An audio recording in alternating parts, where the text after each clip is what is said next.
this video, I'm going to continue to talk about this piece of tattoo I've done before. I'm gonna explain to you guys why is it well liked, what makes this tattoo pops up, what makes it good, but from a color perspective. Because last week we only talked about the design from a placement perspective, and this week I want to explain more about the color. One thing that's very easy to get neglected by tattoo artists when people are making color designs is that people tend to forget that color tattoos are also based on black and white tattoos. By saying that, I mean, even though it is a color piece, it still needs certain black and white contrast. What happens a lot was when people are doing color tattoo designs is that because they think of the color so much, they're trying to dump a lot of different colors in there, they forget about the black and white contrast, which means the darkest color in a color piece is not dark enough, and the brightest color in this same piece is not bright enough. So if you put a color tattoo piece into black and white in any sort of software, for example Procreate or Photoshop, that could quickly help you examine the black and white contrast. So take this piece as example. Let me duplicate this layer first. So let me put this into black and white picture. As you can see in this picture, after I put it in black and white, the darkest spot, which is here, is still completely black, and the brightest spot, which is the body of the crane, is almost completely white, and that brings out a very big black and white contrast to this element and make this element stand out. So in this piece of tattoo, the main element is the crane, right? So those cranes actually stand out pretty well. And everything else, which the second layer and the third layer, the fourth layer, all the other layers are fading out. Because if you look at the grayscale, all these colors are not having as big of a black-white contrast as the crane. And that's why they are fading out. And in terms of the sequence of fading out, there is actually a sequence. So the first layer, the crane actually has a biggest black and white contrast, and that's why it pops out the most, and also it is the first layer, right? And then the second layer in this piece, which is the second important element, is this red amaranth flower. This one actually I make it a little bit darker, and it's like it just makes a bigger contrast with the background, so it also stands out. And then the third layer, the fourth layer, which is the grass, the flower, and the leaves, they just fade out a little more.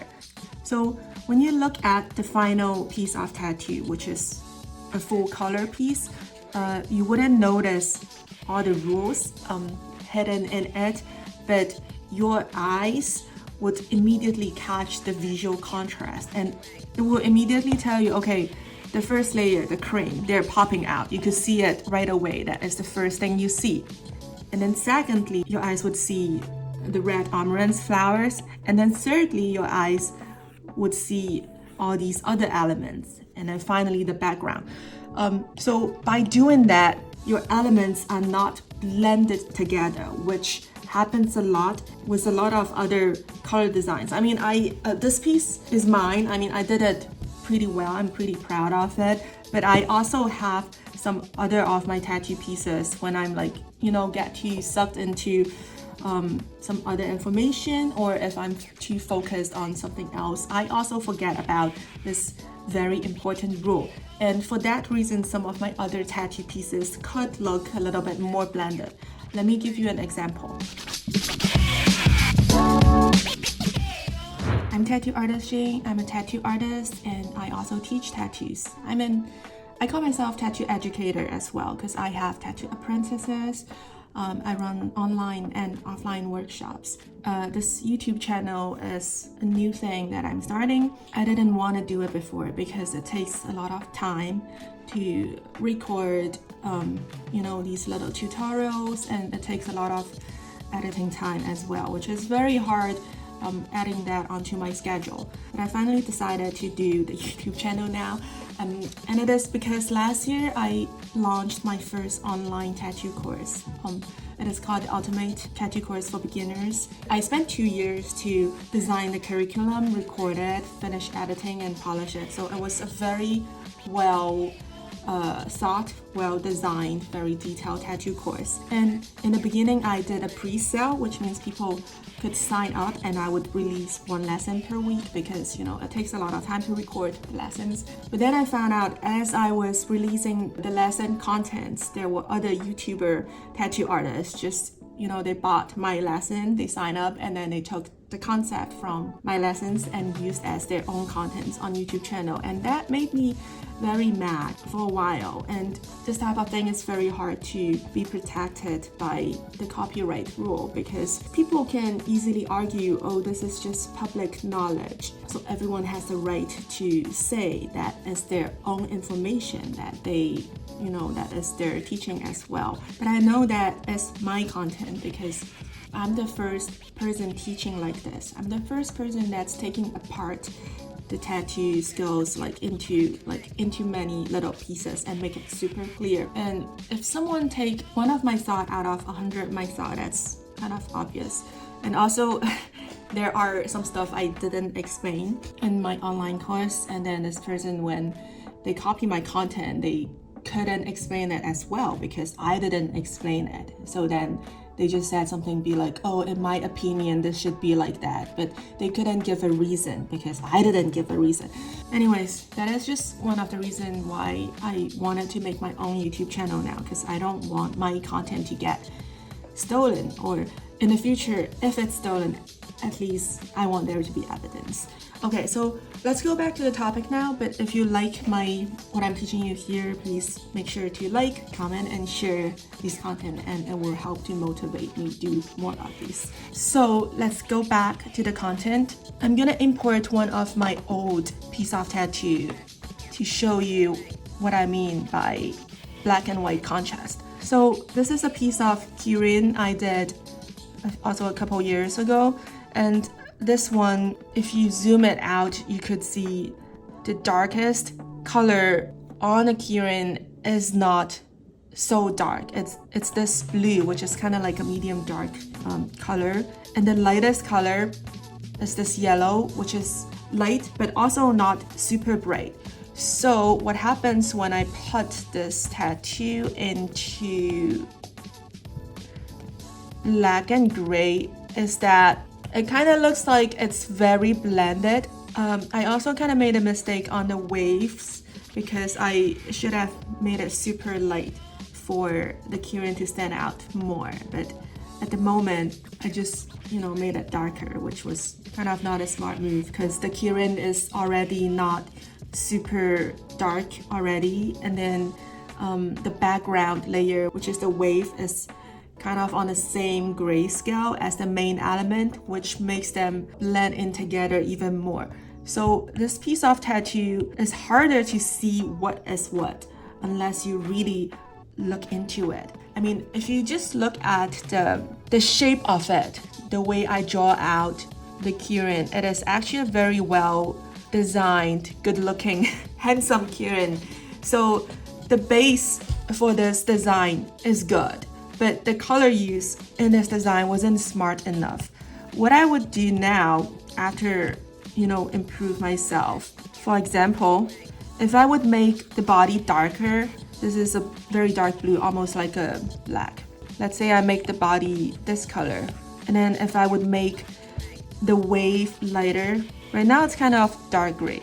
Let's say if I make the waves lighter to more closer to the skin color, which is this gray, or even I could even make it a little bit more lighter. If I make the background wave this color, then even from a mile away you could have seen this Kirin really popping out, and that would be a better use of the color. And I can give you another example here. This piece of work is work from one of my artists in Patch Tattoo Therapy. She asked for my opinion for how to improve this piece. So the first thing I see from this piece is that the black and white contrast is not enough. So if you would have put this to black and white to examine the design, you would see that this piece of design is lack of dark color.